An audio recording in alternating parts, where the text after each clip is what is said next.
Welcome, everybody, to the brainchild of Jaysin Static, the Shoot Wrestling Interviews. Welcome. You ready for your questions? I am. Let's go. Does what the hardcore IWC fans say really matter? Do you believe it can kill and or uplift a wrestler's status? And if so, why is that? Say that again, one more time. Does what the hardcore IWC, or internet wrestling community, fans say really matter? Do you believe it can kill and or uplift a wrestler's status? And if so, why is that? It's both yes and no. And the reason being it's both yes and no is because, we are in a fan-driven business, right? So sometimes when fans really get into it, like not hypothetical, but the situation with, like, say, Cody and The Rock, right? Cody and The Rock, they were originally going to push The Rock into that spot instead of Cody, and there was a really big uproar about it, across all the internet fandom. And so they backtracked on it a little bit. So there is ways in certain times and things where fans do have the right opinions about something, and their opinions can push things in certain directions. But then there's sometimes things that they say really don't matter. It's one of those things. It's hard to explain because, like, some things they say matter, some things they say don't matter. You know what I mean? So it's just like, say, hypothetically, one of the fan goes, "Oh, Jaysin Static, you effing suck. You're a fat piece of crap." And they tell me this every single day of my life. They comment on that. They comment that on every single post. They slide into my DMs and they tell me shit like that. That stuff doesn't really matter. That opinion, their opinion on me, on that matter, doesn't matter. But then there's also things of where they blow things out of proportion on certain things. Like there's, all the calling out names and stuff like that. And sometimes that can be detrimental to a person's career. Like there's been a handful of guys over the last 5-6 years who's had their careers annihilated because people run with lies about them and they're not true. They've been, proven in a court of law. What's his name? Mike Elgin is a perfect example. He got stuff. He got called out on a bunch of stuff. He proved it in a court of law that it wasn't true, but yet people still run with it, and they're running with lies. So, like, that's one of the things where, like, that's why it's a both a yes and no. It can be good and it can be bad at the same time. It's a great answer. It's great. A great answer from someone who has been on both sides of the internet. Person who runs a channel, person who's posted matches and posted interviews. It's really insightful because in today's age, internet's a big thing. Yeah. It's not really going to go away. Right. And you kind of just have to navigate it as best you can. Yeah. Not everyone's going to like you. That's pretty proven. Yeah. And the internet gives people a way to hide behind a camera or hide behind a screen. Absolutely. In order to just kind of shit talk you. Yeah. And that's one of the things that I've learned, like, after I retired from wrestling and everything, I started doing YouTube, and I was doing political commentary and I was doing all kinds of stuff. And I realized at a point in time where I was doing more harm than good. Meaning, essentially, I think what we as people on the internet and social media age, I think we need to take time and look at things, step outside of our own feelings on certain things and be like, okay, is what I'm saying right now or getting ready to say. Like, say you see a post, you're scrolling through your feed and you see a post and it just it just irates you. Like, you're mad, you're fuming mad about it, and you get on there and you start typing away. And is that comment actually going to change the heart and minds of anybody? And that's kind of the way that I run my social media now, is like, I don't want to put out so much negative energy that it puts people off from me. Do I still have opinions and feelings about things? Yeah. But like, those, sometimes you don't have to comment on every single thing you see that you don't like. You know what I mean? I was one of those people that used to do that stuff. I used to troll people. I used to, love doing stuff like that. Just getting on there and just going to town on people. But then I was just like, I'm putting out a lot of negative energy in this world. And it got to the point where that negative energy that I was putting out actually started to come back to me and started affecting me negatively. And then I was just like, oh shit.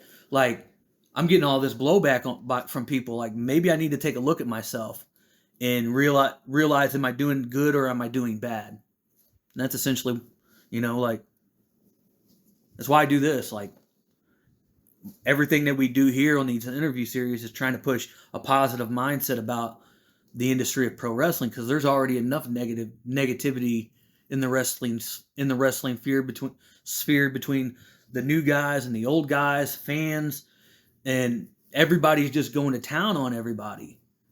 But overall, are we doing good by the wrestling business? I don't know. Sometimes I don't know. I appreciate that very insightful answer. You ready for question number 2? Yes, sir. Let's go. What is the biggest risk you've taken in your wrestling career, and was it worth it? Biggest risk. What do you mean, like move wise, or? Could be move, could be, in the business of all of it, the backstage stuff. Just the biggest risk that you feel like you've taken in your career. As far as the business wise, I was one of those guys that played it way too safe. And that's one of my regrets that I have I played it way too safe. I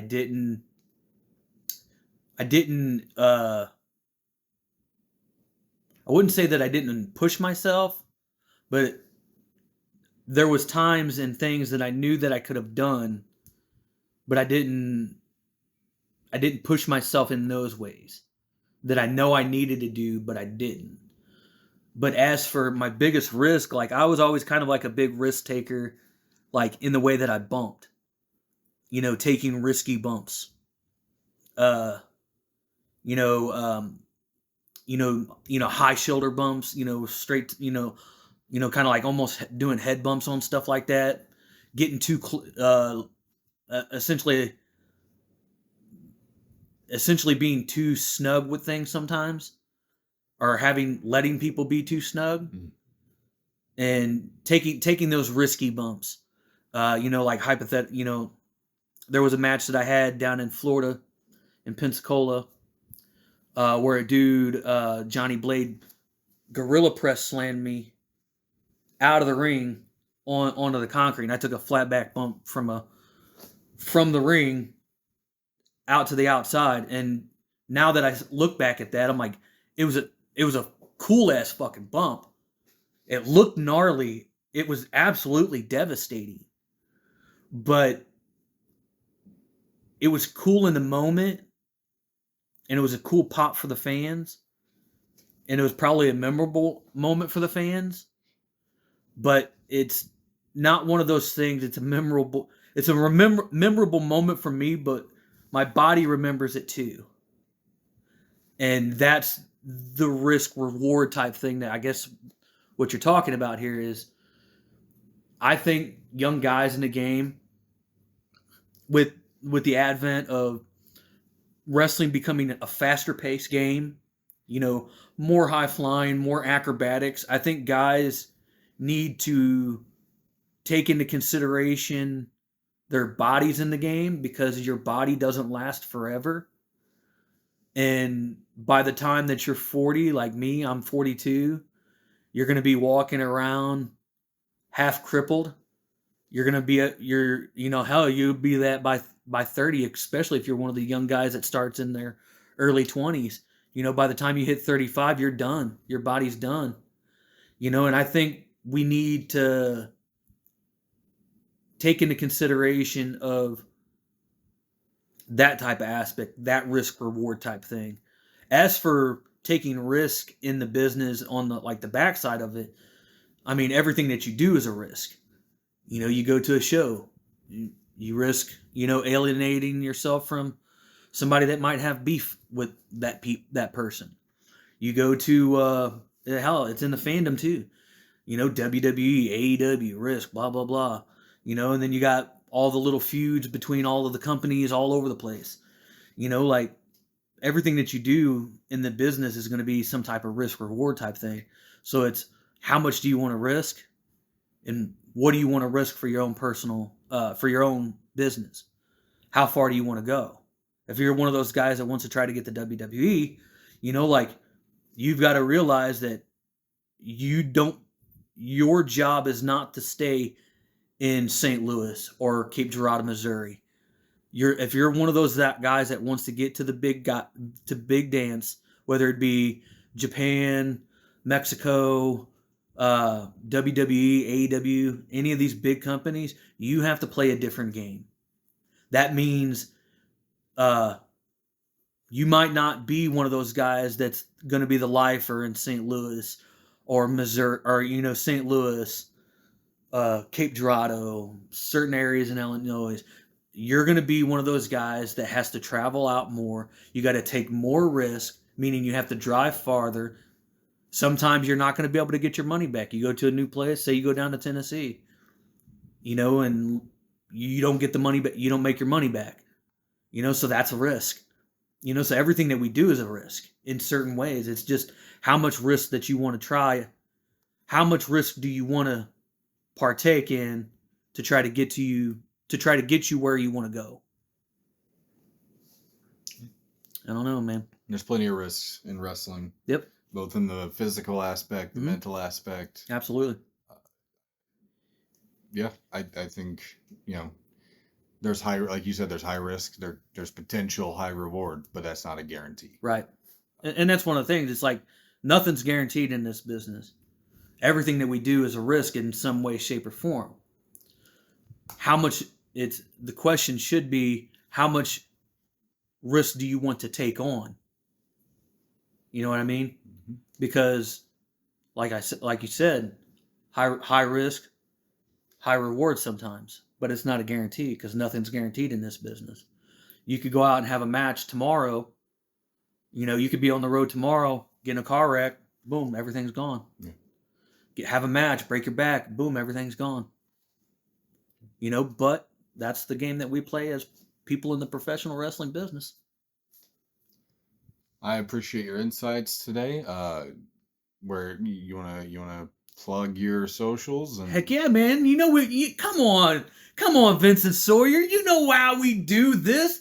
Jaysin Static across all social media: Facebook, YouTube, Instagram. Don't have a Twitter because I'm banned on there. We talked about that a while ago.